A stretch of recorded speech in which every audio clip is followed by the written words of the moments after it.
Pemirsa, grafik lonjakan calon penumpang di Bandara Sultan Mahmud Badarudin II Palembang mulai terlihat. Lonjakan ini diprediksi mencapai 3% dibanding tahun 2023 lalu. H-3 tanggal 7 April 2024 menjadi puncak arus mudik dengan perkiraan 11.000 penumpang. Dan untuk mengantisipasi lonjakan penumpang, 4 maskapai meminta penambahan 304 extra flight.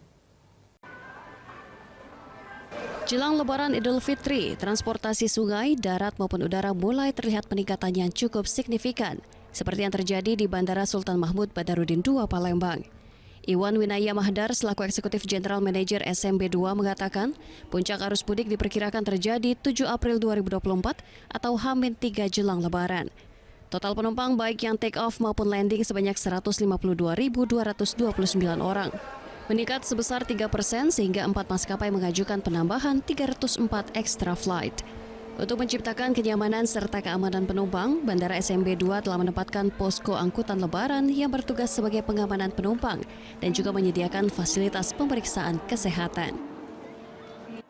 Baik, untuk penumpang kami prediksikan akan naik 3% ya dibandingkan dengan tahun 2023 atau akan datang melalui SMB 2 Palembang ini baik yang berangkat maupun yang akan datang kurang lebih 152.229 penumpang. Jadi naik 3%. Namun kalau kita bandingkan dengan sebelum COVID-19 ini masih recovery rate-nya masih di 77%.